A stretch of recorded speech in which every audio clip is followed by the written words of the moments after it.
Yeah, I hope I'm audible and visible. Am I audible? Yes, you're audible. Good afternoon to respectable people on the chair. So, first, I would like to, first of all, thank you for inviting all of us. As we look into the theme, like theme itself states like justice for all, speedy, affordable, and technology enabled. So, taking the points of all the other mates who has said like how technology could be enabled into the law and justice, what I could tell is like whatsoever like from NLU Jodhpur we had some suggestions, and also we had some suggestions from Symbiosis Pune. So all these things is actually not, it is not a technology for future, but it is actually technology for present, because it can be done with the data analysis. Like AI is really a huge word for it to be like to be used here. So like data analysis can predict each and everything, and each and everything can be done at the present itself. So to substantiate it, like we am I can I present, like I have a presentation, it will just take a minute. Is it permission, the permission is granted for that? If I could just share my screen.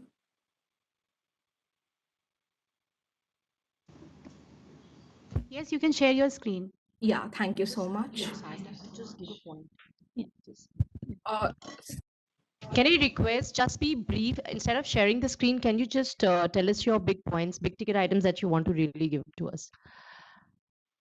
yeah.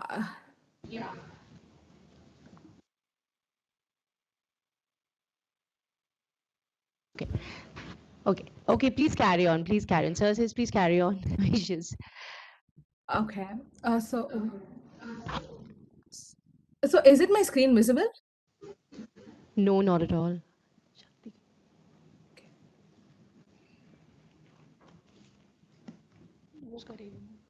Sarthak. So okay, fine. Let me just continue stating that. So we participated in a competition where in ICFI Hyderabad and also like Chandigarh Law University. So where we took and came like the process of sedition, like during like past few months we had like a lot of cases on seditions, right? So now that everything could be analyzed, like it can be analyzed, and like no investigation can be done. So what is the process is, it's where it is like, so if the data analysis is actually like detailed in manner, each and everything could be done within the span of seconds.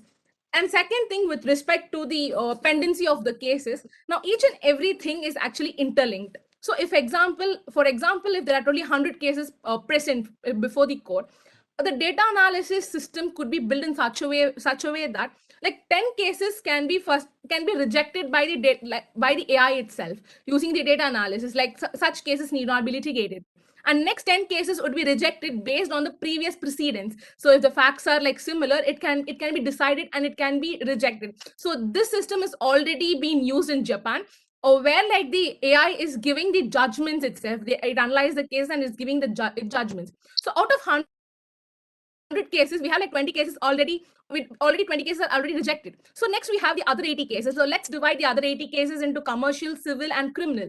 So if you're going to divide that, in each and every jurisdiction of the court should be given a like a pinpointed or the respective time limit to deal with the case. And also, if these all the things would be taken into consideration, and if all of these could be incorporated, first thing is the judiciary itself would become really effective.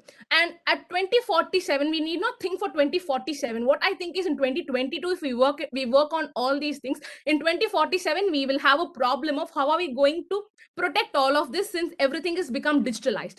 So for that, 2047 it would be like a place where like all these things should be protected. So protection for the data protection is something we all have to work upon. So one thing what I would suggest is, based upon for the theme, for the justice of all, for the speedy justice, everything, more than AI, more than bringing the AI inside, it is only about the data analysis which could be done. Or we've already like done with the sedation, and also we have to deal with one by one. So first we just took a first step, initiated a first step with respect to sedation, where if you're going to send any text, we implemented via WhatsApp, where if you're going to send a text stating like whatsoever the seditious statement we took from the Twitter and we cut, copy, pasted in the WhatsApp, now that would give you number of abusive words, number of hate speech, and number of and like the and the number of the good content. So basically the prediction would be there. The prediction would be stating if the content is seditious or not. Second thing, the content might be seditious, so need not forward it forward. So this way, each and everything could be like tracked down, and it could be it all could be reduced. So this is one suggestion with respect to the technology. And secondly, as I said, regarding the disposal of the case mechanism, all we have to look into is first of disposing from the junk of 100 cases. We have to look into the effective disposition of the respective like small junks, because each and everything would be interrelated and interconnected. So we have to work on that. And this is something my team and I have been working in this, and we've already built a system which is already like in the prototype stage. So we might be bringing it as a product which we have been working like for past 3 months. And the seditious thing, we've been in the pre-incubation stage. It is not there in the market yet. So this is something I would like to tell about the technology-based justice system. And I have my co-speaker, and he would be giving his suggestions as well. Krishnaditya, over to you. I hope I'm audible in front of the dignitaries. Am I audible? Yes, you are. Go ahead. I would not like to take, because my co-speaker has taken up much of the time, so I would not like to take up much of the time in front of the dignitaries. So all that I would like to suggest in front of the Department of Justice is that we have to increase the transparency with respect to the court, or the criminal case and the civil case and the commercial case with respect to the Supreme Court. This actually struck me with 2 weeks back when I was having dinner with one of my school teachers. And she asked me how my parents were doing and what they were doing at the point of time. My parents happen to be lawyers. I happen to be a second generation lawyer. And she asked me how your parents are and where their office is. And I told them they happen to work in the High Court chambers in our state's High Court. They happen to work in one of the chambers. And then there was a brief pause. And then my teacher asked me, my ex-teacher, since I'm in college right now, she asked me, don't you think it's a little bit problematic since they're in the High Court? And I was like, what's the problem with that? And then she said, don't you think families would have a little bit, they'd be a little bit superstitious or a little bit stereotyped with respect to entering High Courts in the first place? Like they think, what will the other people think about our family if we go into High Courts in the first place? Like just like how people enter into police stations, and they have a social stigma with respect to that. And so that moment I started thinking of why do people think of this? Because law happens to be a very noble profession. And the reason, for example, the reason we call judges my lords, it's not because of the English teaching us that mannerism or anything of the sort, my lords or your lordship or whatever. That is because courts happen to be temples of justice, temples of democracy.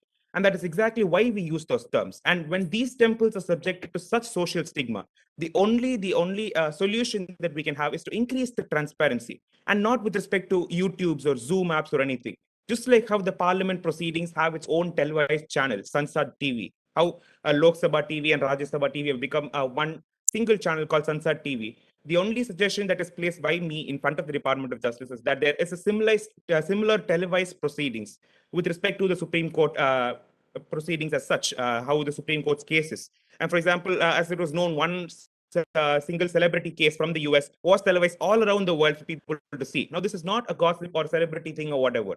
This is because people should know that when there are legal proceedings, people have nothing to be afraid of, and the courts should be the first place that they should approach. This is the only suggestion given by me. And my partner, she has given a suggestion with respect to artificial intelligence. This is what we're submitting in front of the Department of Justice. Thank you so much for your time. Thank you so much.